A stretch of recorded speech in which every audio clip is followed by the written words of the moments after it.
आप रेलवे और एसएससी का कोई भी एग्जाम देने जा रहे हो तो ऐसे वाले क्वेश्चन दोस्तों जरूर करके जाना। बोला गया है क्वेश्चन में माँ के गर्भ में बच्चा किससे पोषक तत्व प्राप्त करता है। ये 4 ऑप्शन दिए गए हैं। इन चारों ऑप्शंस के बारे में भी दोस्तों पूरा डिटेल में दिया गया है, आप लोग देख सकते हैं। प्लेसेंटा का क्या कार्य होता है और दोस्तों ये चारों ऑप्शन में फिलिपियन ट्यूब क्या होता है, अंडाशय क्या होता है, गर्भाशय क्या होता है, गर्भाशय ग्रीवा क्या होता है, पूरा डिटेल में समझाया गया है, आप लोग देख सकते हैं। तो हेलो नमस्कार दोस्तों, कैसे हैं आप सभी। उम्मीद करता हूँ दोस्तों आप सभी स्वस्थ और मंगलमय होंगे। दोस्तों इस वीडियो में बात करने वाले विज्ञान के सभी टॉप प्रश्न के बारे में, जो कि दोस्तों एनसीईआरटी पर पूरा का पूरा आधारित होने वाला है। इसलिए दोस्तों वीडियो को पूरा देखिएगा, चैनल को सब्सक्राइब करके वीडियो को लाइक जरूर कर लीजिएगा। चलिए क्वेश्चंस को शुरू करते हैं। पहला ही क्वेश्चन दोस्तों बहुत इंपॉर्टेंट है। बोला गया है हमारे शरीर में वसा संग्रहित करने वाला ऊतक कौन सा है। बहुत ही इंपॉर्टेंट क्वेश्चन है दोस्तों। हमारे शरीर में वसा को संग्रहित स्टोर करने वाला ऊतक कौन है। तो वसा को स्टोर करने की बात करें दोस्तों, एक होता है एडिपोज ऊतक, जिसे वसा हिंदी में दोस्तों वसामय ऊतक बोला जाता है। वसामय ऊतक बोला जाता है, इंग्लिश में बोला जाता है एडिपोज टिश्यू। तो यह दोस्तों कहाँ पर पाया जाता है। त्वचा के नीचे पाया जाता है दोस्तों, याद रखिएगा। त्वचा के नीचे पाया जाता है, या फिर मतलब त्वचा के नीचे किसी भी आंतरिक अंगों में पाया जाता है यह एडिपोज टिश्यू। इसको याद रखिएगा। त्वचा के अंदर, त्वचा में नहीं पाया जाता है, त्वचा के नीचे किसी भी आंतरिक अंगों में पाया जाता है एडिपोज टिश्यू, जिसे वसामय ऊतक बोला जाता है। तो बोला गया हमारे शरीर में वसा संग्रहित करने वाला ऊतक कौन सा है। तो इसका आंसर हो जाएगा दोस्तों एडिपोज ऊतक। ऑप्शन नंबर डी इसका सही आंसर हो जाएगा, एडिपोज ऊतक। आगे दोस्तों इसके बारे में डिटेल में बात करेंगे। यहाँ पर देखिएगा, बोला गया है एडिपोज ऊतक, इसका पूर्ण रूप से आंसर हो जाएगा हमारे शरीर में वसा, जिसे फैट बोला जाता है, संचय करने वाला प्रमुख ऊतक वसामय ऊतक, जिसे एडिपोज टिश्यू बोला जाता है। यह त्वचा के नीचे और आंतरिक भाग अंगों के बीच पाया जाने वाली एक प्रकार का संयोजी ऊतक है। इसको भी याद रखिएगा। वसामय ऊतक, जिसे एडिपोज टिश्यू बोला जाता है, वह एक प्रकार का संयोजी ऊतक का उदाहरण है, एग्जाम्पल है। आगे बढ़ते हैं दोस्तों। चलिए अगला क्वेश्चन है, देखिए माँ के गर्भ में बच्चा किससे पोषक तत्व प्राप्त करता है। बहुत ही इंपॉर्टेंट क्वेश्चन है दोस्तों, very important question, very important question है। माँ के गर्भ में बच्चा किससे पोषक तत्व प्राप्त करता है। तो दोस्तों यूटेरस जो होता है, जहाँ पर बच्चा दोस्तों भ्रूण का निर्माण करके बच्चा पूर्ण रूप से बच्चे का जन्म लेता है, बच्चा का निर्माण होता है, वहाँ से दोस्तों एक नली निकलती है, उसको बोला जाता है गर्भनाल। लेकिन दोस्तों ये गर्भाशय में एक दोस्तों एक परत बन जाती है, गर्भाशय में एक परत बन जाती है ऊपर की तरफ, उसको बोला जाता है प्लेसेंटा, उसको बोला जाता है दोस्तों प्लेसेंटा। अब प्लेसेंटा का कार्य क्या होता है। प्लेसेंटा का कार्य होता है दोस्तों बच्चों के लिए पोषक तत्व प्रदान करना, ऑक्सीजन प्रदान करना, और दोस्तों जितने भी आवश्यक दोस्तों न्यूट्रिएंट्स है, प्रोटीन है, विटामिन्स है, सभी माँ के गर्भ के द्वारा दोस्तों बच्चे तक पहुँचाना, मतलब बच्चे को स्वस्थ रखना प्लेसेंटा का कार्य होता है। यह किस में पाया जाता है प्लेसेंटा, तो गर्भाशय में पूर्ण रूप से पाया जाता है। तो इसका आंसर हो जाएगा दोस्तों प्लेसेंटा। ऑप्शन नंबर डी इसका सही आंसर हो जाएगा, प्लेसेंटा। अब ये क्वेश्चन बनता है दोस्तों कि प्लेसेंटा कहाँ पर मौजूद होता है। तो प्लेसेंटा हो जाएगा दोस्तों गर्भाशय में। प्लेसेंटा कहाँ हो जाएगा दोस्तों, गर्भाशय में। प्लेसेंटा कहाँ पर पाया जाता है दोस्तों, गर्भाशय में।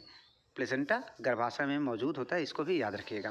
और प्लेसेंटा के माध्यम से दोस्तों गैसों का आदान प्रदान, विटामिन्स, न्यूट्रिएंट्स और दोस्तों पोषक तत्व सभी आदान प्रदान होता है। अपशिष्ट वेस्ट भी निकलता है प्लेसेंटा के माध्यम से, बच्चों का अपशिष्ट वेस्ट भी निकलता है, इसको भी याद रखिएगा। तो इसका आंसर हो जाएगा प्लेसेंटा। अब दोस्तों इसमें अंडाशय क्या होता है और प्लेसेंटा का और क्या क्या कार्य होता है, गर्भाशय क्या होता है, गर्भाशय ग्रीवा क्या होता है, सभी के बारे में दोस्तों पूर्ण रूप से डिटेल में बात करेंगे।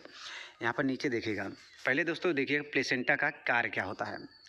प्लेसेंटा क्या होता है, यह स्थान कहाँ होता है, यह आमतौर पर गर्भाशय के ऊपरी परत, देखिएगा गर्भाशय में स्थित होता है, जैसे हमने ऊपर बताया है, पीछे या फिर किनारे के हिस्से में विकसित होता है। इसका कार्य होता है पोषक और ऑक्सीजन का स्थानांतरण है। यह माँ के रक्त से ऑक्सीजन और पोषक लेकर गर्भनाल के माध्यम से शिशु तक पहुंचाता है। ये जो हमने नली बताया था गर्भनाल, उसी के माध्यम से दोस्तों शिशु तक पहुंचाता है। और दोस्तों अपशिष्ट निष्कासन में इसका रोल बहुत ज़्यादा होता है। शिशु द्वारा जो उत्पादित कार्बन डाइऑक्साइड होता है, अन्य अपशिष्ट वेस्ट जो होता है, उसको भी बाहर निकालता है। सुरक्षा और प्रतिरक्षा करना, यह बच्चे को संक्रमण और कुछ बीमारियों से भी बचाता है। हार्मोन्स का भी उत्पादन करता है दोस्तों, इसको भी याद रखिएगा। प्रोजेस्टेरोन और एस्ट्रोजन हार्मोन्स भी बनाता है जो प्रेगनेंसी को बनाए रखने में मदद करता है। ये दोनों हार्मोन्स दोस्तों बहुत इंपॉर्टेंट है। अंडाशय द्वारा भी ये दोनों हार्मोन्स बनाए जाते हैं, अंडाशय द्वारा। और दोस्तों अंडाशय, गर्भाशय, गर्भनाल और गर्भाशय ग्रीवा, योनि सभी के बारे में पूर्ण रूप से यहाँ पर दिया गया है, आप लोग देख सकते हैं। बोला गया है प्रमुख महिला जनन अंग और उनके कार्य। जैसे अंडाशय क्या होता है, ओवेरी क्या होता है, ये प्राथमिक जनन अंग है जो हर महीने एक अंडाणु उत्पन्न करते हैं। ये दोस्तों स्क्रीनशॉट इसका ले लीजिएगा, बहुत इंपॉर्टेंट फैक्ट है ये सभी। बोला गया अंडाशय क्या होता है, ये प्राथमिक अंग है जो हर महीने एक अंडाणु उत्पन्न करते हैं, जिसे ओव्यूलेशन कहा जाता है। ये एस्ट्रोजन और प्रोजेस्टेरोन हार्मोन्स भी स्रावित करते हैं, जो कि दोस्तों प्लेसेंटा के द्वारा भी स्रावित होता है, जो महिलाओं में यौन विकास और मासिक धर्म चक्र को नियंत्रित करते हैं। ये हो गया दोस्तों अंडाशय का कार्य। अब फैलोपियन ट्यूब क्या होता है, ये नलियां अंडाशय से निकलने वाले अंडे को गर्भाशय तक पहुंचाते हैं। बहुत इंपॉर्टेंट लाइन है, ये नलियां क्या करती हैं दोस्तों, फैलोपियन ट्यूब ये करते हैं दोस्तों, अंडाशय से निकलने वाले अंडे को गर्भाशय तक पहुंचाती हैं। यह वह स्थान है जहां शुक्राणु और अंडे का निषेचन होता है। मतलब फैलोपियन ट्यूब में दोस्तों शुक्राणु और अंडे मिलकर जाइगोट फर्टिलाइजेशन करते हैं, निषेचन करते हैं। और दोस्तों गर्भाशय क्या होता है, गर्भाशय यूटेरस जिसे बोला जाता है, यह एक खोखला पेशी अंग है जहां निषेचित अंडा जो फर्टिलाइजेशन यहाँ पर शुक्राणु और फैलोपियन ट्यूब में निषेचित अंडा जो होता है वो यहाँ पर आकर गर्भाशय में दोस्तों प्रत्यारोपित हो जाते हैं। और ये दोस्तों जाइगोट मतलब भ्रूण का निर्माण करते हैं, ये याद रखिएगा। यह गर्भावस्था के दौरान पोषक और सुरक्षा प्रदान करता है, और किसके माध्यम से होता है दोस्तों, प्लेसेंटा के माध्यम से। अब दोस्तों गर्भाशय ग्रीवा क्या होता है, सर्विक्स जिसे बोला जाता है। गर्भाशय ग्रीवा होता है, यह गर्भाशय का निचला संकीर्ण हिस्सा है जो योनि में खुलता है और प्रसव के दौरान खुलता है। यह दोस्तों योनि और फैलोपियन ट्यूब का एक बीच वाला हिस्सा होता है, योनि और फैलोपियन ट्यूब के बीच वाला हिस्सा होता है गर्भाशय ग्रीवा। तो दोस्तों ये सभी के सभी पॉइंट नोट कर लीजिएगा या फिर स्क्रीनशॉट ले लीजिएगा। यहाँ से दोस्तों सभी एग्जाम में एक ना एक क्वेश्चन दोस्तों बनने वाला है आप लोगों का, चाहे वो कोई भी एग्जाम हो, चाहे एसएससी का एग्जाम हो या फिर रेलवे का कोई एग्जाम हो। अगर दोस्तों इस वाले क्वेश्चन में कोई भी डाउट हो तो आप लोग कमेंट बॉक्स में निसंदेह पूछ सकते हैं। आगे बढ़ते हैं दोस्तों, इसके बारे में पूर्ण रूप से यहाँ पर डिटेल में दिया गया है। जैसे देखिएगा यहाँ पर बोला गया है, यह होता है सेरेविक्स, यह होता है क्या होता है दोस्तों, सेरेविक्स, जिसे दोस्तों बोला गया है गर्भाशय ग्रीवा। गर्भाशय ग्रीवा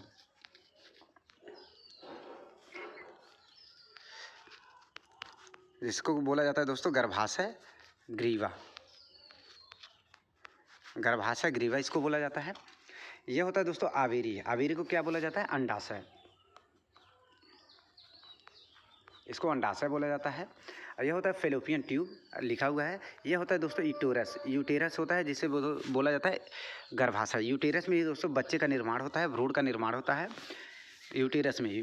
और ये होता है निचले वाला सेरेविक्स के नीचे वाला हिस्सा योनि होता है, जो प्राथमिक अंग होता है, जनन अंग का प्राथमिक अंग होता है। ये सभी दोस्तों आप लोग नोट कर लीजिएगा, बहुत इंपॉर्टेंट है। आगे बढ़ते हैं, चलिए आगे वाला क्वेश्चन भी बहुत इंपॉर्टेंट है दोस्तों, वेरी वेरी इंपॉर्टेंट क्वेश्चन। अब क्वेश्चन में बोला गया है, जब हम बस में यात्रा कर रहे होते हैं तो अचानक बस रुकने पर हम आगे की ओर झुक जाते हैं, इसका कारण क्या है। यह दोस्तों आरआरबी का बहुत फेवरेट टॉपिक रहता है। ये किस टॉपिक से क्वेश्चन है, न्यूटन के गति के नियम से, गति के नियम से यह दोस्तों क्वेश्चन बनना है। न्यूटन के गति के नियम से यह क्वेश्चन बना है, इसको याद रखिएगा। बोला गया है, जब हम बस में यात्रा कर रहे होते हैं तो अचानक बस रुकने पर हम आगे की ओर झुक जाते हैं, इसका कारण क्या है।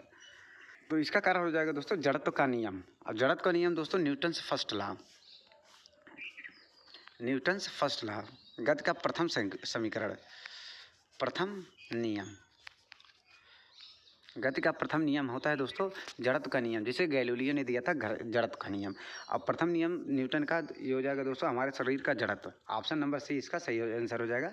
हमारे शरीर के जड़त्व के कारण हम बस के रुकने से कारण हम आगे की तरफ झुक जाते हैं। अब दोस्तों न्यूटन के 3 नियम होते हैं, तीनों नियम के बारे में पूर्ण रूप से डिटेल में बात करेंगे। आप लोग आइएगा नीचे देखिएगा, देखिए न्यूटन का पहला नियम क्या होता है।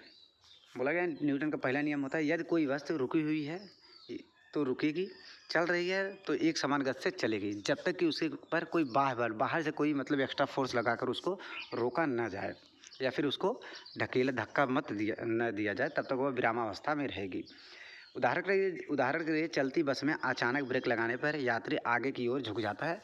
इसको न्यूटन के फर्स्ट नियम को दोस्तों बोला जाता है, फर्स्ट नियम को जड़त्व का नियम बोला जाता है, जड़त्व का नियम भी बोला जाता है, इसको याद रखिएगा। और न्यूटन का सेकंड नियम याद देखिएगा दोस्तों, बोला गया है किसी वस्तु में संवेग परिवर्तन की दर उस पर लगने वाले बल के सीधे समानुपाती होता है, जिसे सूत्र बल बराबर द्रव्यमान गुणे त्वरण द्वारा दर्शाया जाता है। इसका एग्जाम्पल याद रखिएगा। सेकंड लॉ के बारे में दोस्तों बहुत एग्जाम्पल पूछता है, दूसरे नियम से बहुत एग्जाम्पल पूछता है। जैसे इस एग्जाम्पल ये वाला बहुत फेमस है, क्रिकेट खिलाड़ी का गेंद के कैच को करते समय हाथ पीछे की खींचना या दूसरे नियम पर आधारित होता है। भारी गाड़ी को ढकेलने की तुलना में हल्की गाड़ी को में कम बल लगता है, मतलब भारी गाड़ी में अधिक बल लगता है, छोटी गाड़ी में कम बल लगता है। तीसरा नियम है दोस्तों क्रिया प्रतिक्रिया का नियम, जितना हम बल लगाएंगे उतना सामने वाला भी बल लगाएगा, या क्रिया प्रतिक्रिया का नियम। इसको दोस्तों आप लोग नोट कर लीजिएगा। आगे बढ़ते हैं, बहुत इंपॉर्टेंट क्वेश्चन है दोस्तों। बोला गया है अपक्रियाशीलता श्रृंखला के अनुसार लोहा जो आयरन होता है, आयरन किससे अधिक अपक्रियाशील है। मतलब इन चारों ऑप्शन में आयरन के नीचे अपक्रियाशीलता में कौन सा तत्व आता है इन चारों में। तो दो अपक्रियाशीलता की बात करें तो सबसे ज़्यादा अपक्रियाशील धातु होती है पोटेशियम, सबसे ज़्यादा अपक्रियाशील धातु है पोटेशियम। फिर होता है दोस्तों सोडियम, फिर होता है कैल्शियम, फिर होता है मैग्नीशियम। इसी तरह से होता है दोस्तों, फिर आ जाता है लास्ट में एकदम आ जाता है गोल्ड, उसके पहले आ जाता है एजी सिल्वर, उसके पहले आ जाता है दोस्तों एचजी मरकरी, फिर आता है तांबा दोस्तों कापर सीयू, फिर आता है आयरन, बीच में दोस्तों हाइड्रोजन भी आता है, इसको याद रखिएगा। मतलब दोस्तों बोला गया है आयरन से अधिक अपक्रियाशील धातु कौन सी है। आयरन से अधिक अपक्रियाशील धातु के बारे में बोला गया है। तो इसका आंसर हो जाएगा सबसे ऊपर हो जाएगा पोटेशियम, फिर सोडियम, फिर कैल्शियम। तो आयरन से अधिक अपक्रियाशील की धातु, लोहा किससे अपक्रियाशील धातु है, लोहा किससे अधिक अपक्रियाशील धातु है। तो ये हो जाएगा दोस्तों तांबा। और लोहा से अधिक अपक्रियाशील धातु है पोटेशियम, सोडियम और कैल्शियम, पोटेशियम, सोडियम और कैल्शियम। फिर से देखिएगा, बोला गया है लोहा से अधिक अपक्रियाशील धातु, लोहा किससे अधिक अपक्रियाशील धातु है, लोहा किससे अधिक अपक्रियाशील धातु है। तो ये हो जाएगा दोस्तों तांबा। अब इसके दोस्तों बारे में बात करेंगे सभी अपक्रियाशील धातुओं के बारे में, जो कि एनसीईआरटी में दिया गया है। देखिएगा धातुओं के प्रतिक्रियाशीलता श्रृंखला में सबसे ऊपर आता है पोटेशियम, उसके बाद आता है सोडियम, फिर आता है कैल्शियम। पोटेशियम, सोडियम, कैल्शियम सबसे ऊपर आते हैं। यह तीनों दोस्तों, इन तीनों के बारे में बात करेंगे तो ये तीनों दोस्तों ठंडे पानी के साथ अपक्रिया कर लेते हैं, ठंडे पानी के साथ अपक्रिया कर लेते हैं। फिर मैग्नीशियम, एल्युमिनियम, जिंक, आयरन।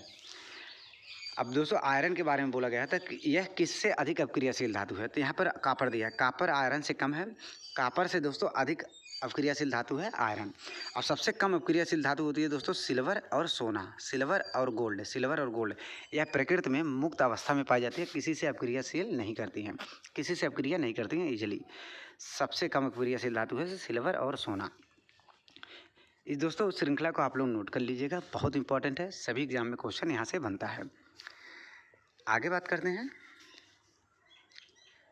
बोला गया है कपड़े के प्रेस में, इलेक्ट्रिक टोस्टर में, इलेक्ट्रिक ओवन में, इलेक्ट्रिक केतली में, इलेक्ट्रिक हीटर जैसे उपकरण विद्युत धारक के किस प्रभाव पर काम करते हैं।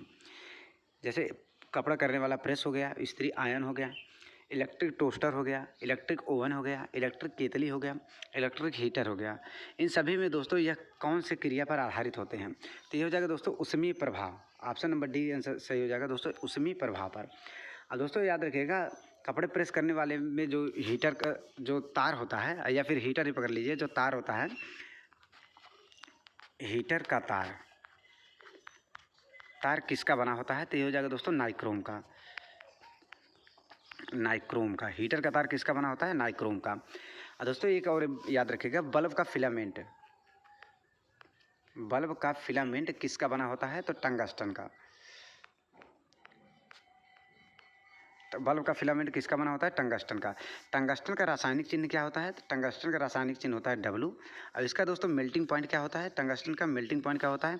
3380 डिग्री सेंटीग्रेड। टंगस्टन का रासायनिक चिन्ह होता है W। टंगस्टन का दोस्तों मेल्टिंग पॉइंट होता है 3380 डिग्री सेंटीग्रेड। ये सभी दोस्तों याद रखिएगा। हीटर के तार में दोस्तों जैसे इलेक्ट्रिक ओवन हो गया, इलेक्ट्रिक टोस्टर हो गया, कपड़े वाले प्रेस हो गया, इन सभी में दोस्तों नाइक्रोम का तार होता है। या फिर हीटर का पूछे उसमें भी नाइक्रोम का तार होता है। लेकिन बल्ब के फिलामेंट में होता है दोस्तों टंगस्टन। टंगस्टन का रासायनिक चिन्ह होता है W। इसका मेल्टिंग पॉइंट होता है 3380 डिग्री सेंटीग्रेड। आगे बढ़ते हैं। अगला क्वेश्चन है दोस्तों, बोला गया निम्नलिखित में से कौन सा कथन गलत है? निम्नलिखित में से कौन सा कथन गलत है? पहला ऑप्शन है दांतों की सड़न तब शुरू होती है जब मुंह का पीएच मान 5.5 से कम होता है। बिल्कुल सही बोला गया है। दांतों में सड़न तभी चालू होता है दोस्तों जब उसके मुंह का पीएच मान 5.5 से कम होता है, या दांतों में सड़न लगना मतलब दांतों कैविटी बनना शुरू हो जाता है। दूसरा बोला गया है जब वर्षा जल का पीएच मान 5.6 से कम होता है, इसे अम्लीय वर्षा बोला जाता है। यह भी बिल्कुल सही बोला गया है। अब दोस्तों अम्लीय वर्षा में कौन सा अम्ल पाया जाता है? सर सांद्र सल्फ्यूरिक अम्ल H2SO4 पाया जाता है अम्लीय वर्षा में। बोला गया तीसरा ऑप्शन नंबर C, जीव केवल पीएच परिवर्तन की एक सीमित सीमा में ही जीवित रह सकते हैं। यह भी बिल्कुल सही बोला गया है। ऑप्शन नंबर D दोस्तों बोला गया है, ऑप्शन नंबर D सही भी होगा। बोला गया है जब वर्षा जल का पीएच मान 5.6 से अधिक होता है, इसे अम्लीय वर्षा बोला जाता है। यह बिल्कुल गलत बोला है, तो इसका आंसर हो जाएगा ऑप्शन नंबर D। अम्लीय वर्षा का पीएच मान 5.6 से कम होता है, अमूह का पीएच मान 5.5 से कम होता है। इन दोनों में कंफ्यूज मत होइएगा, इसलिए दोस्तों एक ही ऑप्शन में दोनों को डाल दिया गया है। अब दोस्तों यहाँ पर इसके पूर्ण रूप से यहाँ पर भी इसका बोला गया है पूर्ण रूप से, वैसे ऑप्शन में पूर्ण रूप से डिटेल में दिया गया था। इसका आंसर हो जाएगा ऑप्शन नंबर D। आगे बढ़ते हैं। बोला गया है ओजोन परत का क्षरण मनुष्यों के लिए चिंता का विषय क्यों है?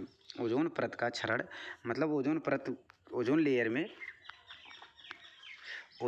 में दोस्तों डिप्लीशन, ओजोन लेयर का डिप्लीशन होला, पतला होना क्यों चिंता का विषय है? इससे जल प्रदूषण बढ़ता है, यह तो नहीं होगा दोस्तों। यह हमें हानिकारक विकिरणों से बचाता है, बिल्कुल सही है।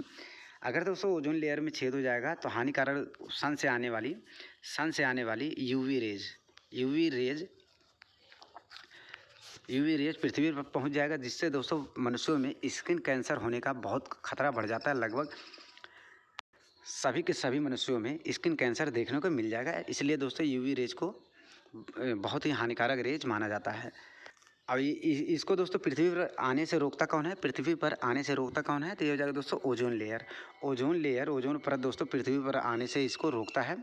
ओजोन का दोस्तों सूत्र क्या होता है? O3। ओजोन का सूत्र होता है दोस्तों O3। ओजोन का सूत्र होता है, इसको भी याद रखिएगा। अब दोस्तों इसके बारे में पूर्ण रूप से डिटेल में यहाँ पर दिया गया, देखिएगा। ओजोन परत के मुख्य तत्व हैं स्थान और रचना। यह समताप मंडल में पृथ्वी की सतह पर 15 से 35 किलोमीटर ऊपर स्थित है। यह ऑक्सीजन के 3 परमाणुओं O3 से मिलकर बनती है। महत्व इसका क्या है?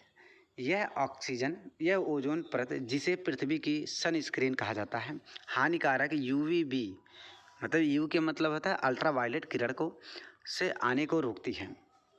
ओजोन क्षरण, ओजोन लेयर में जो डिप्लीशन हुआ था किस कारण हुआ था? तो क्लोरोफ्लोरोकार्बन, हैलोन कार्बन टेट्राक्लोराइड और मिथाइल क्लोरोफॉर्म जैसे मानव निर्मित रसायनों के कारण ओजोन अणु नष्ट हो रहे हैं। ओजोन छिद्र में कब देखा गया था? इसको बोला गया है विशेष रूप से अंटार्कटिका के ऊपर इन रसायनों के कारण ओजोन परत बहुत पतली हो गई, जिससे ओजोन छिद्र कहा जाता है। मुख्य कारण क्लोरोफ्लोरोकार्बन, जो क्लोरोफ्लोरोकार्बन होता है CFC कहाँ पर यूज होता है? रेफ्रिजरेटर में, एयर कंडीशनर में, एरोसोल स्प्रे में, अग्निशामक यंत्रों में से निकलने वाले रसायन क्लोरोफ्लोरोकार्बन ओजोन परत को नुकसान पहुंचाते हैं। और इसके लिए दोस्तों ये प्रोटोकॉल भी किया गया था, आप लोग देख सकते हैं संरक्षण का, मॉन्ट्रियल प्रोटोकॉल। यह भी क्वेश्चन दोस्तों बहुत बार पूछा गया है स्टैटिक में। मॉन्ट्रियल प्रोटोकॉल 1987 में हुआ था, जिसका लक्ष्य 2065 तक रखा गया है कि अगर क्लोरोफ्लोरोकार्बन निकालने वाले यंत्रों पर अगर हम पूर्ण रूप से प्रतिबंध कर देते हैं तो यह दोस्तों ओजोन परत में कोई डिप्लीशन नहीं होगा। ओजोन लेयर में दोस्तों डिप्लीशन कब देखने को मिला था? तो 1980 में, 1980 में देखने को मिला था। इसके लिए प्रोटोकॉल लाया गया था 1987 में, जो मॉन्ट्रियल प्रोटोकॉल के रूप में जाना जाता है। आगे बढ़ते हैं। क्वेश्चन है दोस्तों, अगला क्वेश्चन बोला गया है कौन सा हार्मोन तेजी से कोशिका विभाजन वाले क्षेत्रों में अधिक सांद्रता में मौजूद होता है और कोशिका विभाजन को बढ़ावा देता है? कोशिका विभाजन को बढ़ावा देता है। तो कोशिका विभाजन के लिए दोस्तों याद रखिएगा साइटोकिनिन बहुत इंपॉर्टेंट है। साइटोकिनिन, और यह दोस्तों मुख्य रूप से कहाँ पर पाया जाता है? सीड्स में, मुख्य रूप में सीड्स में पाया जाता है, जिसे बीज बोला जाता है। सीड्स में पाया जाता है, इसको याद रखिएगा। अब दोस्तों एब्सिसिक एसिड का क्या काम होता है? जिब्रेलिन का काम क्या होता है? ऑक्सिन का क्या काम होता है? इन सभी के बारे में दोस्तों पूर्ण रूप से डिटेल में बात करेंगे। यहाँ पर देखिएगा नीचे दिया गया है साइटोकिनिन, मुख्य पादप हार्मोन्स और उनके कार्य। साइटोकिनिन क्या होता है? कोशिका विभाजन, यह जड़ों और युवा फलों के में कोशिका विभाजन साइटोकिनिस को बढ़ावा देता है। जिब्रेलिन क्या करता है? तने की लंबाई बढ़ाता है। ऑक्सिन क्या करता है? कोशिका दीर्घीकरण या तने के शीर्ष पर कोशिका विभाजन, मतलब दोस्तों पत्तों पर और दोस्तों जैसे रूट्स हो गया, जड़ हो गया, जड़ के एकदम बाहरी वाले कोने पर, एकदम आखिरी वाले छोर पर मौजूद होता है, एकदम तने के शीर्ष पर होता है। यह भी दोस्तों कोशिका को बढ़ाता है, कोशिका वृद्धि में हेल्प करता है, लेकिन यह स्थित होता है तने की एकदम शीर्ष पर, एकदम आखिरी वाले हिस्से पर। एब्सिसिक अम्ल क्या होता है दोस्तों? बढ़ाई को, जो वृद्धि होता है उसको रोकने का काम करता है एब्सिसिक अम्ल। एब्सिसिक अम्ल होता है वृद्धि को रोकने का काम करता है, इसको याद रखें। एब्सिसिक अम्ल का एक और बात याद रखिएगा दोस्तों, यह सूखे जैसी प्रतिकूल स्थितियों में रंध्रों को बंद करके पौधों को बचाता है। रंध्र कहाँ होता है दोस्तों? लगभग रंध्र पाए जाते हैं लगभग 90% केस में पत्तों में। रंध्र केस में पाए जाते हैं पत्तों में। ये सभी के सभी दोस्तों नोट कर लीजिएगा। यह भी दोस्तों हर अपने एक पॉइंट अपने फॉर्म में एक क्वेश्चन बनकर आता है। एक पॉइंट अपने फॉर्म में एक क्वेश्चन बनकर आता है, इसको याद रखिएगा। सभी के सभी बहुत इंपॉर्टेंट है। तो दोस्तों बस आज के लिए इतना ही। उम्मीद करता हूँ दोस्तों वीडियो पसंद आया हो। वीडियो पसंद आया दोस्तों चैनल को सब्सक्राइब कीजिएगा, वीडियो को लाइक करना मत भूलिएगा। मिलते हैं एक और नए वीडियो के साथ, तब तक के लिए दोस्तों धन्यवाद।